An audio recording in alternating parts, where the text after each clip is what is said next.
بات ہو رہی تھی وجدان کے بارے میں، غامد صاحب اگر تھوڑی سی آپ ہانی کے سوال کے حوالے سے مزید تفصیل ہمیں بتائیں.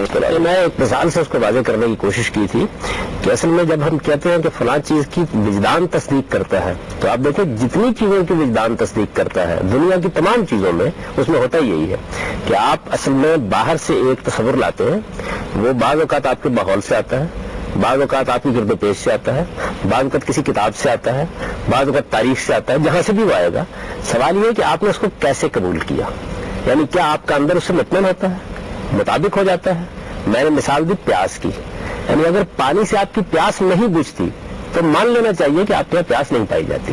تو انسان کے اندر یہ صاف معلوم ہوتا ہے کہ یہ احساس موجود ہے کہ اس کا ایک خالق ہے، اور جیسے ہی آپ خالق کا تصور پیش کرتے ہیں تو اس کو کوئی اجنبیت محسوس نہیں ہوتی. جیسے بچہ لپک کر اپنی ماں کے ساتھ چمٹ جاتا ہے، بالکل اسی طریقے سے انسان کے سامنے یہ تصور جب پیش کیا جاتا ہے تو وہ اس کو قبول کرتا ہے. میں نے قبول کرتا ہے کہ الفاظ استعمال کیے ہیں، یعنی انسان کو اس سے کبھی اباہ نہیں ہوتی. اصل میں آپ باہر سے پھراتے ہیں اور آگے آپ کو دلائل دینے پڑتے ہیں کہ نہیں اس کائنات کا کوئی خالق نہیں ہے، نہیں اس کا کوئی پروردگار نہیں ہے، نہیں تم غلط فہمی میں مبتلا ہو رہے ہو. یہ ہم کسی بچے کو ماں اور باپ کے بارے میں بھی دے سکتے ہیں. جیسا ہم عقلی طور پر جن چیزوں کو ہم سمجھتے ہیں اور جن چیزوں کو ہم بالکل جبلی طور پر سمجھتے ہیں، ہم کیا دونوں کو مکس اپ نہیں کر رہے ہیں؟ میں مثال دے رہا ہوں سر، یہ سمجھانے کے لیے مثال دے رہا ہوں آپ کو کہ ہمارے اندر جو چیز موجود ہوتی ہے کس طریقے سے جب باہر سے چیز آتی ہے تو وہ ہمیں اطمینان بخشتی ہے. بالکل اسی طریقے سے جس وقت کسی انسان کے سامنے خدا کا تصور پیش کیا جاتا ہے، کون پیش کرتا ہے؟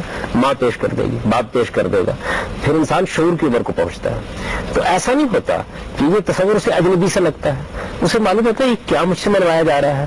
نہیں، وہ آہستہ آہستہ اس کو قبول کرنا شروع کر دیتا ہے. اور یہ قبولیت اتنی غیر معمولی ہوتی ہے کہ جیسے ہی شعور کی پختگی آتی ہے تو معلوم ہوتا ہے کہ جیسے ہر چیز بالکل اپنی جگہ پر ٹھیک بیٹھ گئی. ابھی ہم عقلی استدلال میں نہیں گئے، عقلی تقاضے کوئی بیان نہیں کر رہے، لیکن میں آپ سے یہ عرض کر رہا ہوں کہ انسان کا ذات خداوندی کو قبول کرنا، یعنی اس کی جو قبولیت ہے وہ اس کے اندر اگر وہ چیز موجود نہ ہو تو قبول کر ہی نہیں سکتا. اس بارے میں اگر کوئی مزید سوال آپ لوگوں سے جی تیمور، یہ آپ نے جس طرح اگزامپل دی کہ جو بچہ پیدا ہوتا ہے اس کو پتہ چلتا ہے کہ ایک ماں اور باپ ہیں، لیکن اگر اس بچے کو بچپن سے ہی کہیں ایسی جگہ رکھا جائے جس طرح یہ ہم ازیوم کر لیتے ہیں کہ اس کو جنگل میں چھوڑ دیا جائے، تو اس کے لیے تو وہ امپورٹنٹ ہی نہیں ہوگا. وہ اس کو مطلب یا اس طرح اس کی آگ سے جلنے کی اگزامپل ہے.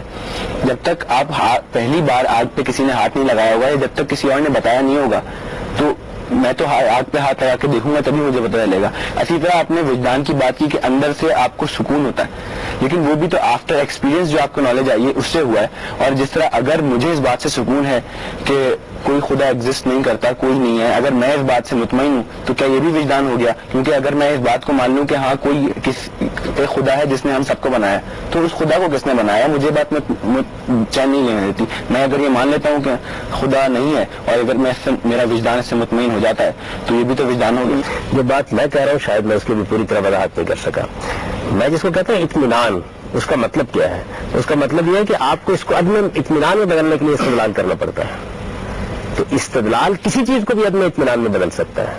یعنی میں نے آپ سے مثال کے طور پر یہ عرض کیا تھا کہ میری آنکھیں ستاروں کو دیکھ رہی ہیں، مجھے اطمینان ہوتا ہے کہ میری آنکھوں سے حاصل ہونے والا علم مجھ تک پہنچ گیا ہے.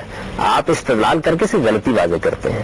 جب غلطی واضح کرتے ہیں تو پھر اصل میں مجھے ایک عقلی اطمینان حاصل ہوتا ہے. میں اس وقت جس اطمینان کی بات کر رہا ہوں اس کو ہم زیر بحث لائیں گے کہ عقلی اطمینان بھی کیسے حاصل ہو جاتا ہے. ابھی ہم اس دائرے میں داخل نہیں ہوئے. ابھی تو میں صرف آپ سے یہ بات عرض کر رہا ہوں کہ انسان کے لیے ذات خداوندی کا تصور اجنبی تصور نہیں ہے. یعنی انسان کو اس پر قائل کرنے کی ضرورت ہوتی ہے کہ تمہاری ماں اور تمہارا باپ نہیں ہے، لیکن ماں اور باپ کا تصور دیتے ہی انسان اپنے اندر سے اس کو قبول کرتا ہے، بالکل ایسے جیسے جانور کا بچہ بھی آگے بڑھ کے قبول کرتا ہے. یعنی آپ یہ فرما رہے ہیں کہ ایتھیزم اور اگنوسٹسزم اور اس طرح کی چیزیں جو ہیں جن میں خدا کے بارے میں یا تشکیک ہوتی ہے یا خدا کو ہم کچھ لوگ ایکسیپٹ نہیں کرتے، یہ اصل میں استثنائی صورتیں ہیں، نہ کہ وہ استثناء ہے. یعنی اس کو بھی جو بحث لائیں گے، لیکن انسان کے سامنے خدا پیش کیا جائے تو اندر سے ابا کرتا ہے انسان، تو یعنی ماننے سے انکار کرتا ہے. ماننے سے انکار کرنے کا مطلب یہ ہے کہ اسے لگتا ہے یہ کیا بات کہی جا رہی ہے.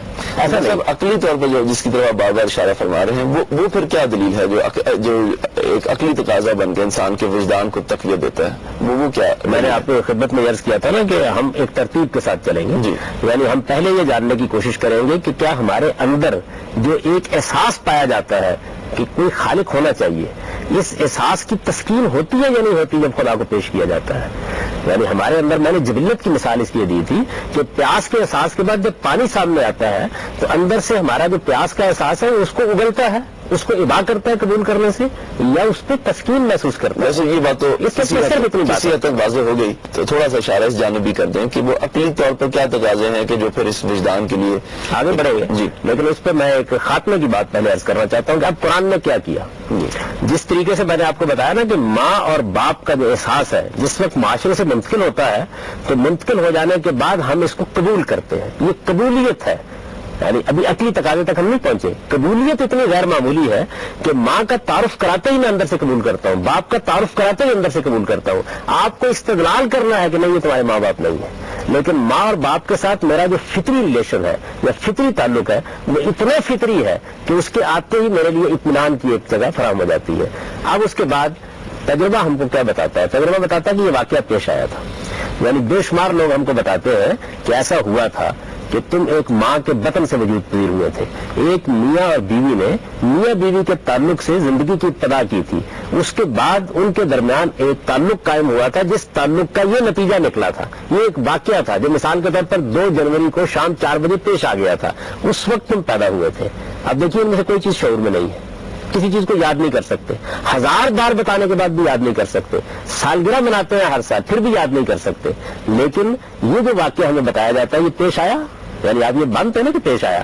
جب خارج نے ماں اور باپ کا تعارف کرایا تو اس واقعے کی وجہ سے ہمارے اندر کے وجود میں اس بات کو قبول کر لیا. قرآن وجدان کی شہادت کے بارے میں بھی ہمیں ایک واقعے کی جانب متوجہ کرتا ہے. وہ یہ کہتا ہے کہ جب تم وجود پذیر ہوئے تھے تو اس وقت پروردگار نے تمہاری اصل شخصیت کو، یعنی اس مادی وجود میں آنے سے پہلے تمہاری اصل شخصیت کو اپنے سامنے کھڑا کیا تھا. اور یہ واقعہ پیش آیا تھا کہ اس وقت تم سے ایک سوال کیا گیا تھا کہ الست بربکم، کیا میں تمہارا پروردگار نہیں ہوں؟ اور تم نے اس وقت اس کا اقرار کیا تھا. یہ کیا چیز ہے؟ یہ بالکل وہی چیز ہے کہ آپ کے ماں اور باپ کے تعلق کا ظہور ہوا تھا ایک موقع کے اوپر، پھر آپ کی پیدائش ہوئی تھی ایک موقع کے اوپر. اس واقعے کو بہت سے لوگوں نے دیکھا تھا، شعور سے محو ہو گیا، لیکن تحت شعور میں اتر چکا ہے. تو یہ تحت شعور میں اترتا ہوا احساس ہے اصل میں اس واقعے کی یاد کی وجہ سے کہ جیسے رب کا، خدا کا، خالق کا تصور پیش کیا جاتا ہے تو میرا اندر مطمئن ہو جاتا ہے. تو میرے نزدیک یہ ہے پہلی چیز، یہ پہلی سیڑھی ہے. ابھی ایسا نہیں ہوا کہ آپ ہتھیے پر پہنچ گئے ہیں، آپ نے پہلی سیڑھی پر قدم رکھ دیا ہے. اب اس کے بعد مزید دیکھیے آگے دوسری جو چیز ہے. جیسا یہ اس نقطے کے بعد ہم دوسرا جو ہے پوائنٹ اس پہ میں چاہتا ہوں کہ پھر اور مفصل گفتگو کریں، لیکن اس گفتگو ہم جاری رکھیں گے ایک بریک کے بعد.